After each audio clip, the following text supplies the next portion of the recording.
Today we're going to document a guitar that's been in my collection since the end of 2020, and I'm super glad I bought it when I did. Welcome back, Troglodytes, to your daily dose of guitar information, the Trogly's Guitar Show. That guitar is the mid-70s Gibson Les Paul Deluxe, but not just any Deluxe, it's one of the special finishes. This is known as Basalt Blue Sparkle, and yes, it was a factory original option.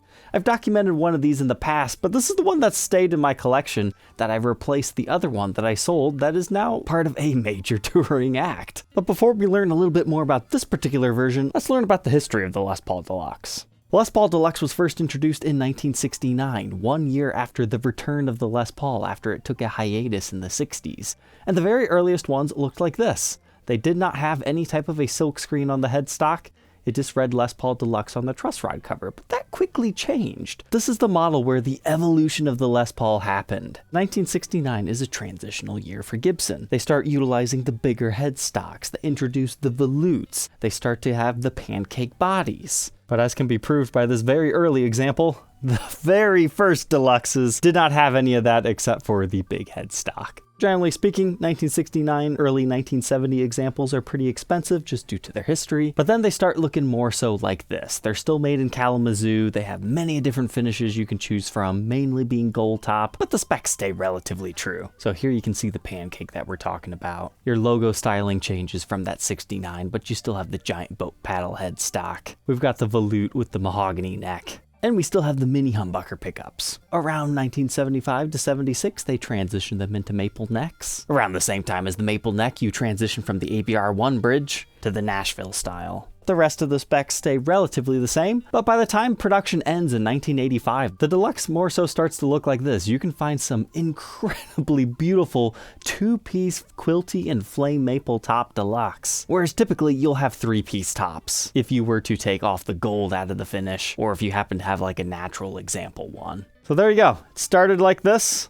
Ended like this. They took like a 5-year hiatus and then they came back and have been off and on in production since. In terms of desirability, you want one of the first year ones, you want a sparkle top, any custom color. The cool quilty and flame ones are nice. Gold is definitely the most popular common finish. Notable users of a Deluxe, obviously Pete Townsend. He has his interesting numbered series ones that have been modified with humbuckers in the middle and a whole bunch of other stuff. Generally speaking, the Deluxe doesn't get a lot of love from just casual players. Sometimes you can get a good set of mini humbuckers and they sound fantastic. Other times they're just a little bit too bright for some people's tastes. But that doesn't stop collectors from loving them. So now let's talk about our sparkle tops here. There were actually 4 sparkle top finishes. The most common being Basalt Blue Sparkle and Rocket Red Sparkle. Shipping ledgers indicate 125 Rocket Reds were created in the year 1975, and between the years 1975 to 1977, there were 231 Basalt Blues. Now keep in mind, that is incomplete data. It might look like the Rocket Reds are twice as rare, however, we only have information from 1 year.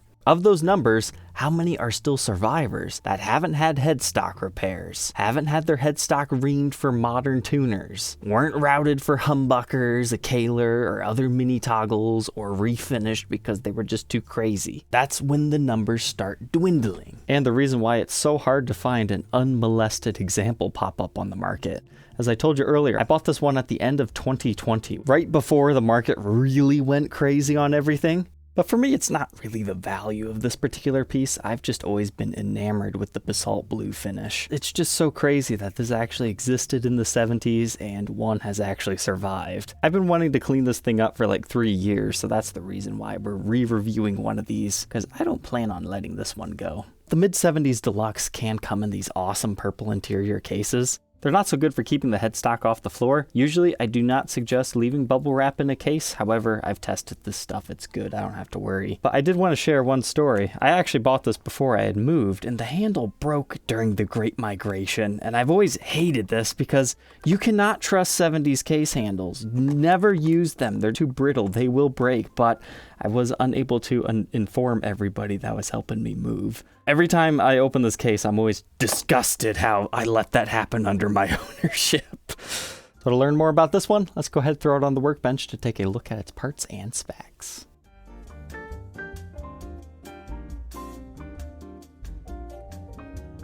I've been meaning to find the time to do this for 3 years now, and my goodness, I knew the results would be breathtaking. This went from I know it's a great example, it's just really dirty with caked on gunk and whatnot, to one of the nicest ones of these that I've seen. It's got wear and tear, don't get me wrong, but now it looks like probably the way it did brand new. But let's go ahead and take a look at these pickups. The backside of our neck mini humbucker looks like this with our Gibson patent number there. And our bridge pickup looks very similar. It does have a little bit of wear to the cover though. Within the circuit, the pickups read 6.14 k ohms in the bridge, 6.22 in the neck, and both of them for fun, 3.09. This era of Deluxe has a long metal bar that they use as their base plate. It secures to it using 2 large screws. Then you have that small cutout area right under there to give room for the bottoms of the screws as you adjust the pickups. And that gap that you're seeing right here, that's actually our transitional neck tenon. The body's routed for a long neck tenon, but the actual tenon of the neck doesn't completely fit. And it's called transitional because it's as they were moving on to their way to make the short neck tenon. You can see our maple top joining onto the mahogany body. Would you look at that? The truss rod appears to be capped off with a mahogany block instead of our usual maple one. That's cool. Similar stuff in our bridge pickup cavity. I didn't see any unique markings or anything though. Thankfully, nobody has routed this one. Next up, let's look at our bridge. So earlier, this had brass saddles. That was like the one last part that was non-original to this guitar that I finally restored. We've got our Gibson patent number on the back of this one, and I'm also going to flip it around to the historically correct position. This is how ABR1s should face. Nashville's have the screws facing the other direction. And here's a look at our full weight tailpiece. Nice and clean. Other things that were non-original when I bought it. The owner had some clear knobs, but I sourced era-correct ones from a different Deluxe. I think a viewer of the show actually sold these to me. They match the aging beautifully. This also had like Ibanez V-shaped strap buttons, so I've got original style back on here. So the few parts that had been replaced on this one were super easy to restore. But a Deluxe isn't fancy with your controls, it's just 2 volumes and 2 tones, one for each pickup. Note that you do have thumb bleeders on these. The later Nashville made ones will not. That's what these sharp, pointy things are that point to the 10s. And here's a look at our pick guard. It appears somebody has replaced the hex screw on the back. I'm not going to bother restoring that, you'd never see it. And unfortunately, the toggle switch cap has a crack on the side that you see when it's fully tightened. But that's the original one to the guitar, I'm not going to worry about that. But as far as the condition of the top here, it's looking pretty good now. Most of those dulled areas, except for one right here, I was able to get rid of. However, in select lighting angles, you can actually see the clear coat has yellow just a tad more right here where somebody's arm has rested. I'm betting under black light you'll be able to see it. Some examples are much worse than that. I'm surprised, even those little scratches that were down here that I thought for sure were in the clear coat came out in that polishing job. It's either that or since all the gunk is off of it, the sparkles just reflect the light in a way that you can't see it. Circling around the edge, you can see, oof, we've got a ding. That's just because of our pick guard. Moving on from our mahogany maple mahogany body with a maple top, we can check out our 3-piece mahogany neck with the rosewood fretboard and our freshly polished frets. I was happy with the way that this thing conditioned. The board was kind of light in certain areas and dark in others. That was most prevalent up here towards the first fret. And that always kind of bugged me about this one, but I think what it was is the player's sweat and grime had conditioned the board in just those areas, so now that it's all properly conditioned, it's got a nice uniform color, but of course we still have some fingernail wear in the fretboard. And then there's like a small ding right here. It's not perfect, but honestly, the frets don't show that much wear. But these are still the original frets. You can see our fret nibs there. That's another hard thing to find. These still with the original set, let alone in good condition. It's just most people that want to play and gig these things, they refret them because that's obviously what you want to do. They do play better when they're refretted. And a good way to verify Kalamazoo build is you actually have red tortoiseshell colored side marker inlays. It's hard to see, but trust me, it's there. I measure a 24 3/4 inch scale length with a 12-inch fretboard radius, with a nut width of 1.7 inches. That increases to 2.05 by the 12th. First fret neck depth 0.86. And it stays pretty skinny, 0.95 at the 10th. Here's that neck at the first fret and the 12th fret, nice and rounded, but more so on the small to medium side. Certainly not a big neck, but it has a C-shaped neck profile. Now we get to take a look at the headstock. When you get it in the light just right, you can see some scratches and impressions on the top, a small ding over there. Looks like somebody had a clip-on tuner on it. It's not a perfect headstock, but as far as these go, it's not too bad. Now I had to take off the tuners to verify that nothing has ever been done to the headstock, so we'll take a look at that a little bit closer on the back. So our truss rod is immaculate, thankfully, and you can see our mahogany neck. Here's the Deluxe truss rod cover.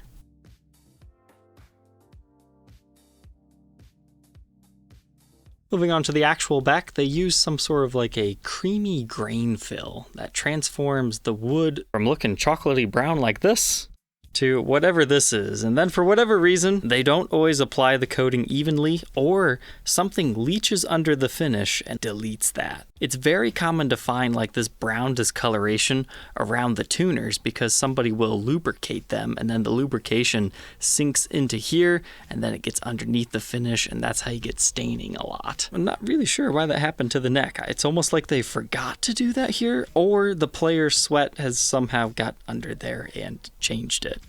It kind of makes sense because like if they were soloing up on the heel, it's done it in the same area. You just kind of have to live with weird anomalies like that in the 70s. It's got some dings, some light impressions, some lines.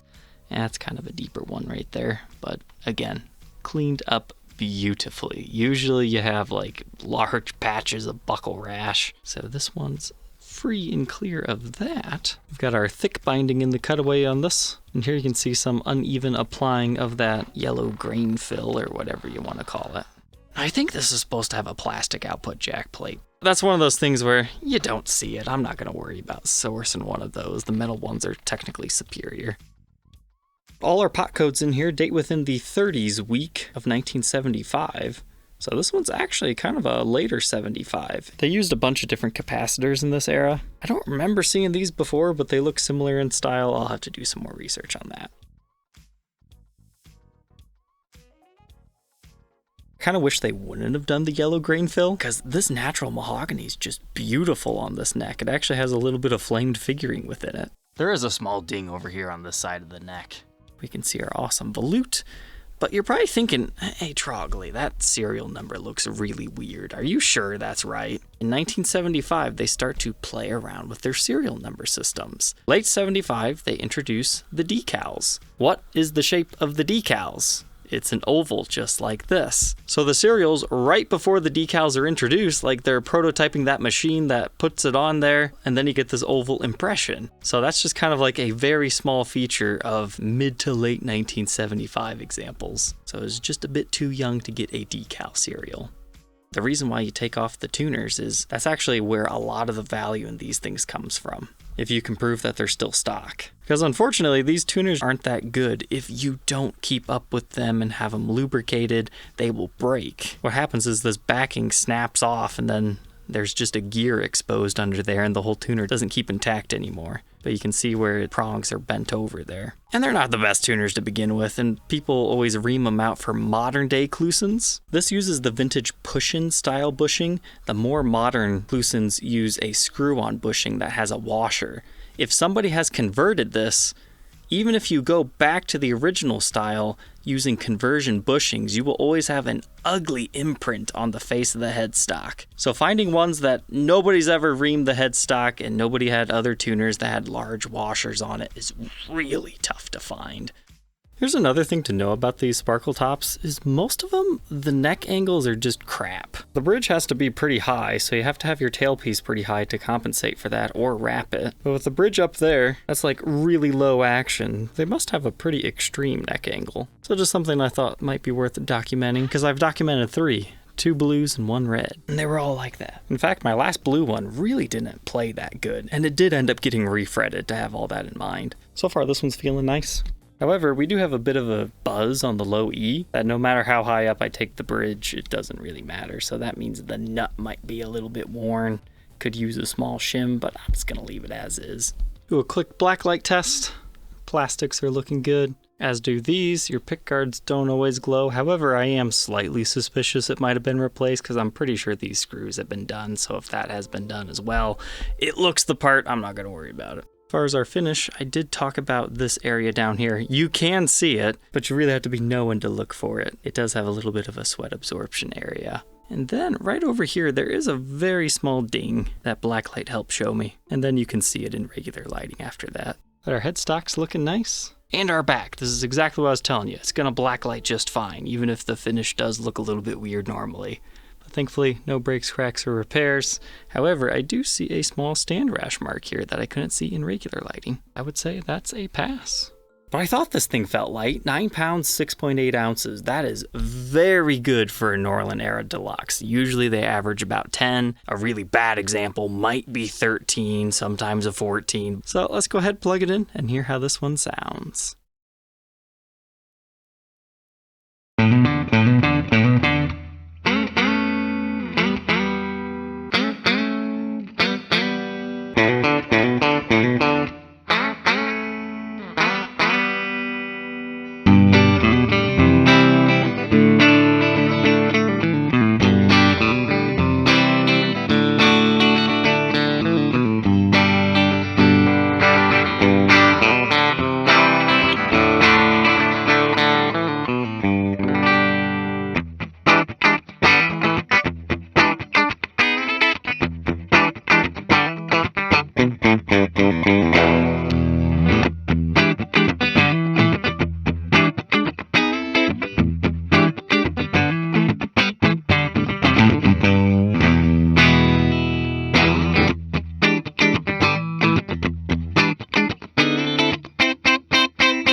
I'd say these mini humbuckers sound okay. We just recently reviewed a 1985 Deluxe. I hate to say it, maybe it was just that guitar, or are the Tim Shaw era mini humbuckers just better? I'm not saying this one's bad, but I'm recording it right after that other Deluxe.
Now that we know all about the Blue Sparkle Top Deluxe, what are my final thoughts? It's still my all-time favorite Deluxe finish. However, will I lie to you and say this is the best Deluxe I've ever had? No. It's pretty good. As far as the Sparkle Tops go, it's definitely the most playable that I've had, and it's definitely the most original. So I'm really glad I got the time to clean this up today and finally restore it back to essentially stock condition. This is one I don't plan on letting go because Is there a cleaner one out there? Probably. But, I mean, this is plenty good for me. But if anybody has a rocket red or the gold or the elusive green, feel free to send me some photos. I might be interested in buying one of those in the future. But until next time, take care.